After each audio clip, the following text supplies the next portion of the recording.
Hey, everybody, my name is John Kelly, and this is a holistic approach to long COVID recovery. I created this blueprint after going through long COVID myself at the same time as a client who gave me COVID. And together, we were able to improve our long COVID symptoms dramatically with this blueprint. Now, I'm not a doctor, I'm a health coach, but I do have a background, a degree in exercise physiology, where I learned a lot about how the body works. And then I became a firefighter EMT, where again, I learned a lot about emergency medicine and how to treat the body and how to balance the body. So I had a unique perspective when it came to long COVID recovery. And I took a holistic approach because the doctors were not helping me. And I wanted to share this blueprint with you guys so you can take what you can from it and apply it to your lives because these all natural techniques can be applied by anybody doing anything. So, my long COVID story, real quick, is I got COVID in August. My client gave it to me. I was knocked down for about 10 days, tested negative finally, but my symptoms persisted for weeks after that. My worst symptoms were fatigue, shortness of breath, chest pain, and heart palpitations. But the heart palpitations were nonstop for weeks. Went to the cardiologist. They told me I was fine. They told me there was nothing they could do for me. And I began to develop anxiety and depression because I couldn't sleep at night due to these heart palpitations. In the day, I could distract myself, but at night, I would uh, develop these panic attacks where a couple times I had to go to the emergency room thinking I had a heart attack. But like most of us, doctors say, oh, there's nothing wrong with you. There's nothing we can do. And I knew that there was something we could do because I couldn't live my life like this. So I decided to take it into my own hands. I began to do my own research. And that's when I figured out that I had long COVID. And I began to look at it from a macro perspective and how I could change my life in different ways to improve my symptoms. I know that there was not going to be any one way to do it. So I began to look at everything. So, what is long COVID? I'm sure you already know. It's symptoms that last for more than 4 weeks. And up to 30% of all COVID patients show signs of long COVID. And that's really what's like made me want to do this because I understand that so many people are suffering the way I was. And if I can just help anybody improve their symptoms, it will make it worthwhile. The most common symptoms of long COVID include fatigue, brain fog, chest pain, shortness of breath, sleep problems, dizziness, change in smell or taste, depression, and anxiety. I had fatigue, brain fog, chest pain, shortness of breath, sleep problems, depression and anxiety, and heart palpitations.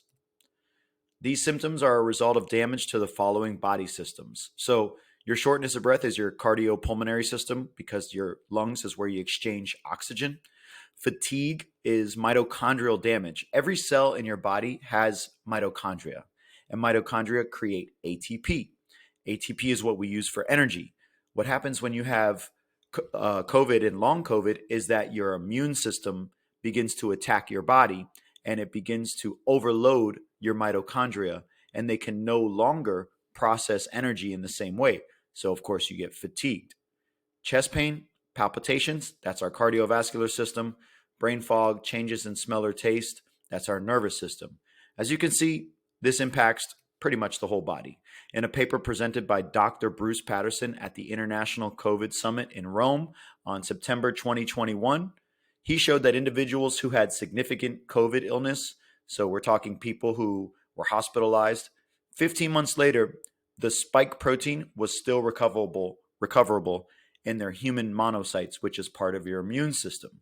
So as you can see, this virus can infect your body for long periods of time and remain in all of these systems. So who is most susceptible to being affected by long COVID? You would think the people that had the most serious COVID, but in fact, it's everyone, which was surprising to me. Long COVID can affect anyone, not just people with comorbidities. Most patients are not obese or diabetic, which are risk factors for more severe COVID 19. Some patients have received the vaccine and others haven't. In fact, it's mostly seen in people ages 27 to 54, according to the UC Davis Health for Long COVID Clinic. They haven't seen any symptoms in children, and they're not seeing a lot in old people. Thank God they're not seeing in children. I could only imagine how bad that would be for us as parents and for kids. Because as a grown up, at least you can, figure out ways to heal yourself and take steps to improve yourself. But as children, that would be a nightmare. Nothing is worse than our children being sick. So, what's the most dangerous time of long COVID? This is something I want everybody who's had COVID to be aware of.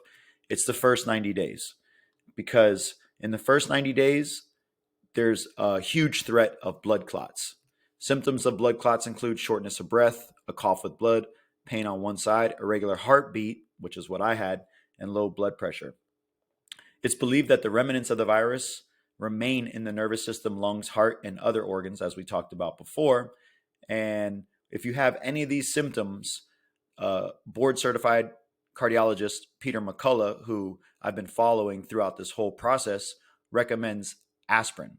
Now, of course, I'm not a doctor. You should check with your doctor before you take aspirin, but I was taking aspirin when I had the irregular heartbeat, because I knew from being a firefighter that anytime we ran on a call with a patient who had an irregular heartbeat or who had any kind of heart issue, we would give them aspirin to prevent blood clotting. Now, this slide here is kind of signifying how we feel. We're on the hamster wheel. Nobody's out there to help us. And unfortunately, there is no treatment or medication for long COVID. And having it can be extremely traumatic, especially since doctors are unsure how to treat it. My doctors basically told me nothing was wrong with me, even though I was going through the worst thing in my life that I've ever gone through health-wise. And according to infectious disease doctor Bilanchita of the Center for Complex Diseases, treating long COVID entails returning the body to homeostasis. Homeostasis, if you've never heard that term before, is a state of balance among all the body systems needed for the body to survive and function correctly. Lack of homeostasis increases the risk for illness. Homeostatic imbalances can lead to diseased states or even death. So if you think about it, the people that got severe COVID were already out of homeostasis due to whatever comorbidities they had. Now, the key to improving our long COVID symptoms is getting back into homeostasis. And how do we do that? With a holistic approach. So what is holistic? That's relating to or concerned with wholes or with complete systems rather than with the analysis of or treatment of dissection into body parts. So instead of treating one symptom, we need to look at the whole body and how can we get the body into homeostasis so that will improve our symptoms long term. Holistic medicine attempts to treat both the mind and the body. And that's key to this. When you feel like there's no one to help you and there's no tools to help you, you're going to spiral down into anxiety and depression. But as soon as you realize that you can make a positive change in your life, you can begin to feel better. And that's why step one in my blueprint is mindset. After the doctors told me there was nothing wrong with me, I knew I had to take my health into my own hands. And that's when I began to do my research. And that mindset shift gave me hope. Hope is a huge factor in getting better. Your mindset is a set of beliefs that shape how you make sense of the world and yourself. It influences how you think, feel, and behave in any given situation. It means that what you believe about yourself impacts your success or failure. We've all heard, if you think you can or you think you can't, you're right. You have to think you can in order to achieve. And nothing changes until your mindset changes. Health is a creative act. That's right. We have to create our health. For so long, we've been running on autopilot, and that has led to being out of homeostasis and being unhealthy. Now we have to put ourselves back in homeostasis, and we have to take control of our health to make ourselves better. And this is how it's been for 20 years working with everybody that I've ever worked with. It was all about the mindset shift first. Then we're not going to believe ourselves healthy. But once we believe we can do it, then we take the action steps towards it. So we got our mindset shift. What's next? Getting back to baseline. This one is huge. I'm part of a long COVID support group, and I see so many people in there speaking about them feeling tired after a weekend of drinking, or them not feeling good after they went to a party and they had too much sugar. So, why are we still doing things that are going to cause us stress when we feel bad? We need to get back to baseline. That means we need to eliminate alcohol, eliminate caffeine, eliminate smoking, eliminate processed food, and eliminate high intensity exercise, because all of those things are going to stress our bodies. And when our body is under attack, we need to put ourselves in the best position to heal. So, alcohol, that's a no brainer. Caffeine, a lot of us drink coffee, but that's still going to stress out our sympathetic nervous system. So, we need to eliminate that temporarily. Eliminate smoking. We all know smoking's horrible for you. Eliminate processed food. Now, this one is hard for people because so many people are used to eating processed food. What is processed food? It's anything that comes in a box, anything that has a shelf life. If you're thinking um, about what you need to eat whole foods. So, whole foods are anything with one ingredient. So, you're thinking eggs, you're thinking meat, you're thinking vegetables, you're thinking fruit. You need to think things that are natural.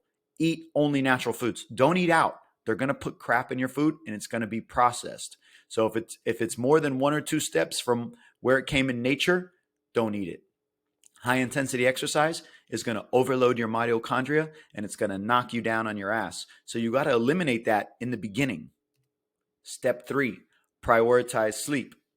Now, if you see this total sleep chart on the right hand side, this is my sleep chart. You'll notice in July and August, when I was working on a new project at the gym that I own, I was down to 6 hours and 30 minutes of sleep for 2 months. And that's when I got COVID, because my immune system was lowered because I didn't prioritize my sleep.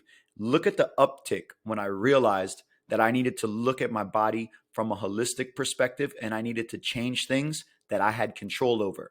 And that was one of the biggest ones was sleep. And I began to get in bed for 9 to 10 hours. Now, like any of you, especially with my heart palpitations, I don't sleep through the whole night. And if you wear an Aura ring, you'll notice that your sleep efficiency is anywhere from 80 to 85% on average. So that means if you're getting into bed for 8 hours, you're only sleeping 7. So get into bed for 9, get into bed for 10. Get as much sleep as you can, because sleep is going to help you heal along with all the other tactics that we're using. Step 4, supplements and alternative therapies. Long COVID creates unique symptoms in everybody, but due to its most common symptoms affecting the lungs, heart, and mitochondria, supplements and alternative therapies can be used to support the system, and have a dramatic effect on improving recovery. Supplements right away can support your systems. COVID creates unique symptoms. So, not everything's going to be appropriate for everybody. But if you see these 5 right here, vitamin D, D ribose, carnitine, magnesium, coenzyme Q10, those have multiple uses across multiple systems. So, they improve immune health, they improve cardiovascular health, they support cognition and brain health, they increase energy levels, and they support healthy aging. And that's something that all of us can benefit from.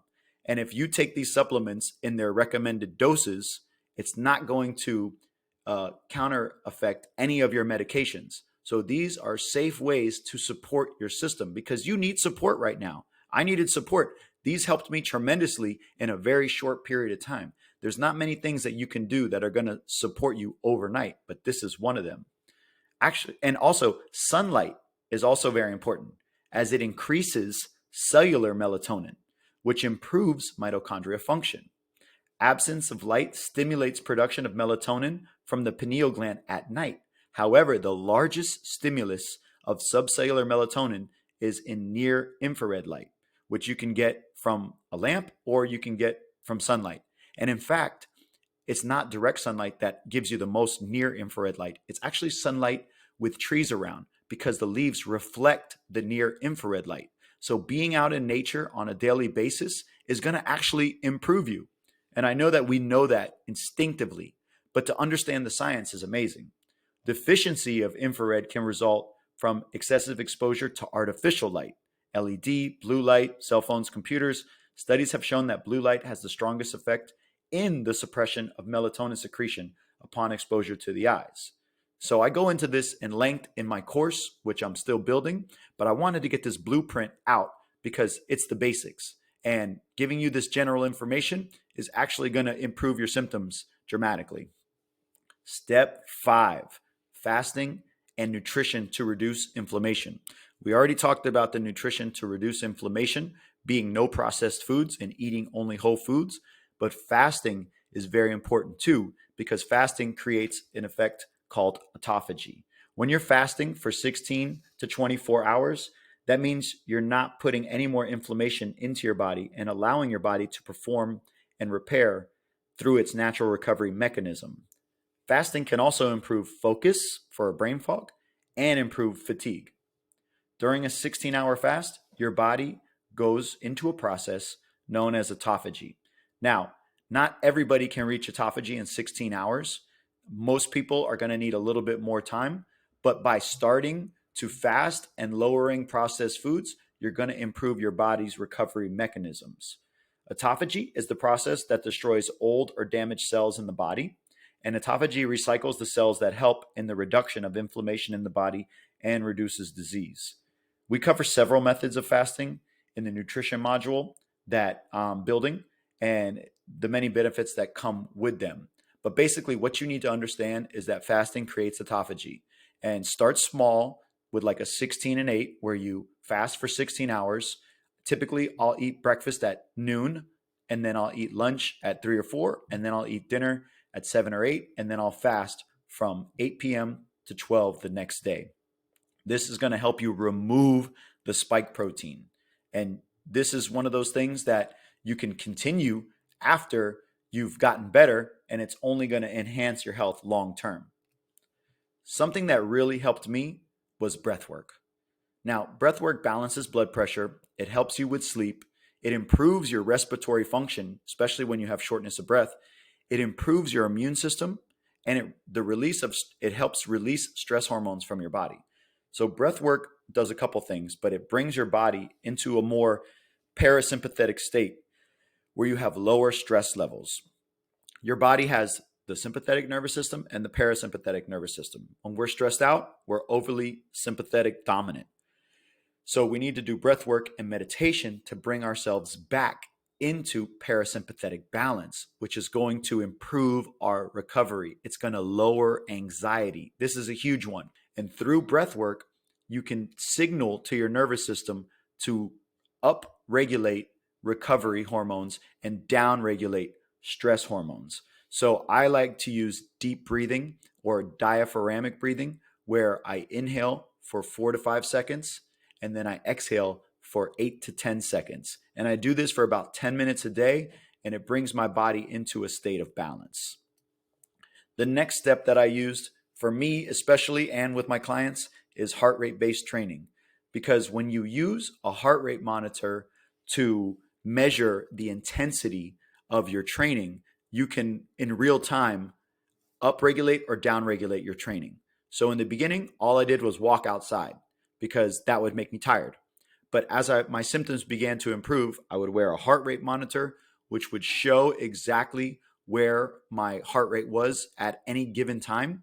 And I would start at 50% of my heart rate, and then over time work up to 60, work up to 70. And then little by little, I would increase the time and I would increase the duration of my exercise. But I had to do it in a step-by-step process with a heart rate monitor. Because if you go too intense, you're going to lower your energy. You're going to knock yourself down, and you're not going to be able to continue to exercise. And exercise also improves mitochondrial function. It improves energy. So doing nothing is horrible. You have to do something, even if that means getting up off the couch and sitting down. If that jacks your heart rate up, then you monitor it and you do that. And then you wait till it lowers, and then you go up again. I use heart rate based training with my clients in 2 ways. The first way is through the cardio, and then the second way, after I see improvements there, then I move on to strength training, and that's a whole separate way of using heart rate training, and I'll go into that more in detail in my course. But you got to use a heart rate monitor to monitor your training so you don't overdo it. Putting it all together, while each of these therapies can improve long COVID symptoms, Putting them all together can dramatically improve health and wellness, not just your long COVID symptoms, but your health overall. The key to overcoming long COVID is dedication, consistency, and compassion. Dedications mean you're committed to making the necessary lifestyle changes because these are lifestyle changes. These are not taking a pill. This is a lifestyle shift required to overcome long COVID. There's no guarantees in life, but if you take the steps, you have the right mindset, and you do it consistently, you're going to see improvements. It's inevitable. Dedication means you are committed to making the necessary lifestyle changes required to overcome long COVID. Consistency with the techniques you learn here so that you can create a compound effect that helps you get stronger every single day. And compassion for yourself, because not every day is going to be a good day. And you have to remember that this is a process. Now, I'm confident that these lifestyle changes, consistent implementation, compassion for yourself during this process will help you recover faster than expected and become a healthier, happier person along the way. Now that you know what long COVID is and why you need to treat it holistically, let's get to work. Well, I hope you guys enjoyed this blueprint. It's time to get to work. If you have any questions, feel free to message me.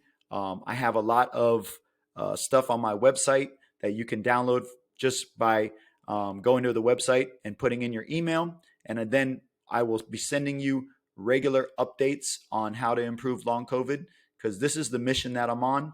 After going through this myself, I understand how horrible it is, and I'm here to help you guys get better every single day. I look forward to helping you guys, and I hope you guys have a wonderful day. Thank you.